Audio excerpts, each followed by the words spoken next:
Xavier किरण से कहता है कि मुझे तो ऐसा लग रहा है कि जैसे ये सब कुछ झूठ का नाटक करते करते ऐसा ना हो कि सोहा असल में मुझसे दूर हो जाए, क्योंकि मैंने उसको काफी ज्यादा परेशान देखा है।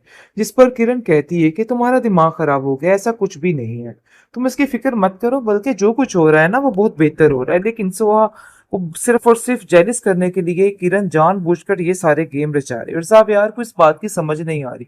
जावियार समझ रहा है कि नहीं, वो उसकी दोस्त हमदर्द बन के उसका साथ देने की कोशिश कर रही है, जिसकी वजह से आप देखेंगे कि वो काफी ज्यादा खुद परेशान हो चुका है। और वो कहता है कि सोहा देखो, ऐसी कोई बात नहीं जो कुछ तुम समझ रही हो। जिस पर वो कहती है कि आंखों देखी मक्खी आखिर कौन निकलता है, मैंने अपनी आंखों से सारे मामला को देखा है, मैं कैसे इस बात पे यकीन कर लूं कि तुम ठीक बोल रहे हो। खैर जी, वो काफी ज्यादा परेशान हो चुकी है और बहुत ज्यादा टेंशन में आ चुकी है, लेकिन उसको यकीन दिलाने की कोशिश की जा रही है, उसको बताया जा रहा है ऐसा कुछ नहीं है। दूसरी तरफ ज़ारा इस बात को लेके काफ़ी परेशान है कि ऐसा ना हो कि सोहा का घर उजाड़ के रख दे किरण, जिसकी वजह से सोहा को वो कहती है, बातों बातों में बताती है कि देखो, तुम्हें ख्याल करना होगा, मैं चाहती हूँ कि तुम किसी की बातों में ना हो, मुझे मामलात कुछ खराब ही लग रहे हैं, ऐसा लग रहा है कि जैसे बहुत कुछ गलत होने वाला है। बस इतना नहीं पता कि क्या होने वाला है, लेकिन कहीं ना कहीं कुछ गलत जरूर है। तो बस तुम्हें ख्याल रखना है और तुम जावियार के आगे पीछे रहो, ऐसा ना हो कि तुम्हारे हाथों से हर चीज निकल जाए, और मैं ऐसा कुछ भी नहीं चाहती हूँ। जिस पर वो काफी ज्यादा हैरान होती है कि ज़ारा कैसे उसके साथ इतनी बड़ी बड़ी बातें कर रही है, आखिर क्या वजह है, क्योंकि उसको भी कहीं ना कहीं शक है कि सोहा कुछ किरण कुछ ना कुछ करने वाली है और उसके हाथों से जावियार को छीन कर ही दम लेगी, जिसकी वजह से वो सोहा को समझाने पर मशगूल हो जाती है। खैर जी, आप देखेंगे कि सोहा को अब समझ आ गई है कि उसको अपनी जगह को खाली नहीं छोड़ना, बल्कि जावियार के दिल में जगह बनानी है, यही उसका काम है, उसको यही करना है। अब जाकर उसे इन सब चीजों की समझ आ चुकी है, लेकिन वो किरण से काफी ज्यादा तंग आ चुकी है, रोज रोज के चक्कर उसको काफी परेशान कर रहे हैं, और वो काफी ज्यादा टेंशन में है इस चीज के बारे में, और समझ नहीं पा रही कि आखिर कैसे इन सब चीजों को हैंडल करे। जिस पर आप देखेंगे कि वो समझाती है, उसकी सास उसको कहती है कि देखो, मुझे समझ नहीं आ रही कि तुम्हें किस तरीके से समझाऊं, मुझे तो यहाँ के हालात इतने खराब दिखाई दे रहे हैं कि तुम सोच नहीं सकती। मैं चाहती हूँ कि तुम अब अपने घर की तरफ ध्यान दो, और वैसे भी तुम्हें मैं कुछ ऐसी बातें बताने जा रही हूँ जिसका मकसद सिर्फ और सिर्फ तुम्हें परेशान करना नहीं, बल्कि तुम्हें आगाह करना है कि ये काम अगर ऐसे हो गया तो तुम्हारे रिश्ते पे कितना गहरा असर पड़ेगा। जावियार कभी भी तुम्हें पसंद नहीं करेगा जब वो जान जाएगा कि उसकी तुम्हारी नन जो है ये इस तरह की फजूल करतूत कर रही है।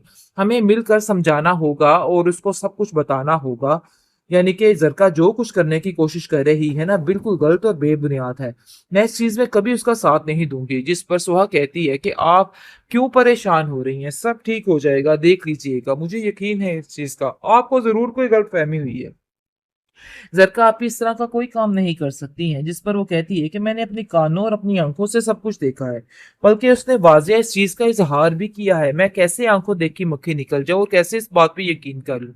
भाई, जो कुछ भी है सामने है, लेकिन मैं तुम्हें सिर्फ इतना कहूंगी, तुम जो हो सिर्फ और सिर्फ अब अपने आप पे कंट्रोल करो, और अपने आप को जावियार के साथ सही करने की कोशिश करो, अपने रिश्ते को मजबूत करने की कोशिश करो। जिस पर वो उसकी बातें सोचने पे मजबूर हो जाती है, क्योंकि उसको भी हालात काफी ज्यादा संगीन नजर आते हैं। लेकिन वो इस बात को जरका के साथ करने में बिल्कुल भी शर्म महसूस नहीं करेगी, बल्कि उसको समझाएगी, उसको कहेगी कि ये काम और करतूत करके आप ज़ारा की जिंदगी को तबाह नहीं कर सकते, मुझे अपनी जिंदगी की कोई परवाह नहीं है, लेकिन मैं नहीं चाहती कि ज़ारा आपकी की जिंदगी तबाह हो, तो बेहतर यही है कि आप उनसे दूर ही रहें।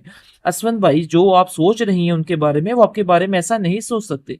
जिस पर वो कहती है कि ये चीज तो मैंने छोड़ दी है वक्त के हाथों, इसलिए तुम्हें परेशान होने की कोई भी जरूरत नहीं है। जावियार किरण से कहता है कि मुझे तो ऐसा लग रहा है कि जैसे ये सब कुछ झूठ का नाटक करते करते ऐसा ना हो कि सोहा असल में मुझसे दूर हो जाए, क्योंकि मैंने उसको काफी ज्यादा परेशान देखा है।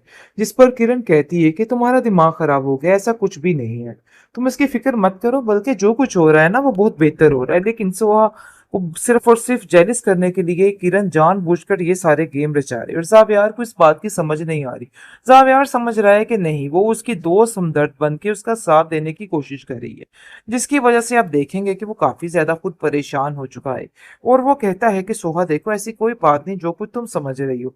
जिस पर वो कहती है कि आंखों देखी मक्खी आखिर कौन निकलता है, मैंने अपनी आंखों से सारे मामला को देखा है, मैं कैसे इस बात पे यकीन कर लूं कि तुम ठीक बोल रहे हो।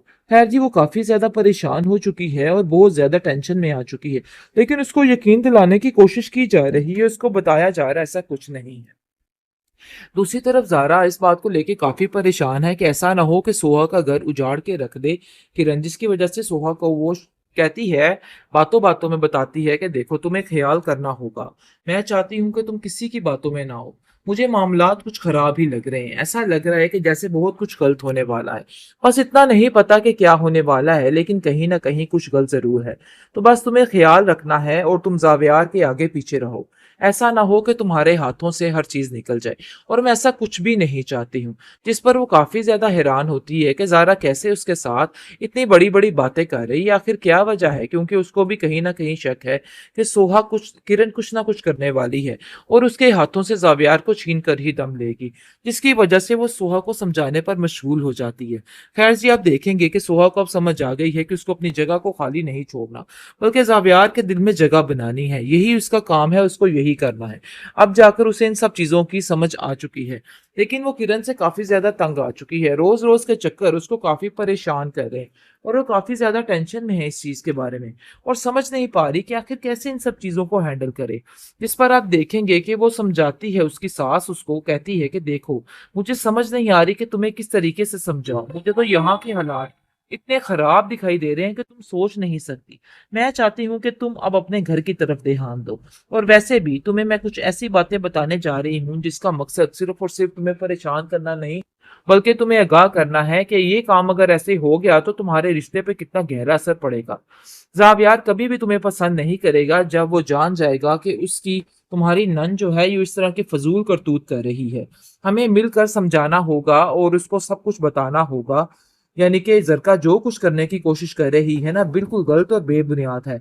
मैं इस चीज़ में कभी उसका साथ नहीं दूँगी। जिस पर सुहा कहती है कि आप क्यों परेशान हो रही हैं? सब ठीक हो जाएगा, देख लीजिएगा। मुझे यकीन है इस चीज़ का। आपको ज़रूर कोई गलतफ़हमी हुई है। ज़रका आप इस तरह का कोई काम नहीं कर सकती हैं। जिस पर वो कहती है कि मैंने अपने कानों और अपनी आँखों से सब कुछ देखा है। बल्कि उसने वाज़ेह इस चीज़ का इज़हार भी किया है। मैं कैसे आँखों देखी मक्खी निकल जाऊँ और कैसे इस बात पे यकीन कर लूँ?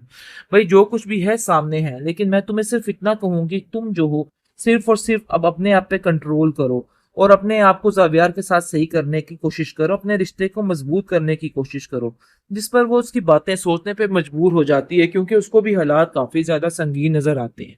लेकिन वो इस बात को ज़रका के साथ करने में बिल्कुल भी शर्म महसूस नहीं करेगी, बल्कि उसको समझाएगी, उसको कहेगी कि ये काम और करतूत करके आप ज़ारा की ज़िंदगी को तबाह नहीं कर सकते। मुझे अपनी ज़िंदगी की कोई परवाह नहीं है, लेकिन मैं नहीं चाहती कि ज़ारा आपकी की ज़िंदगी तबाह हो, तो बेहतर यही है कि आप उनसे दूर ही रहें।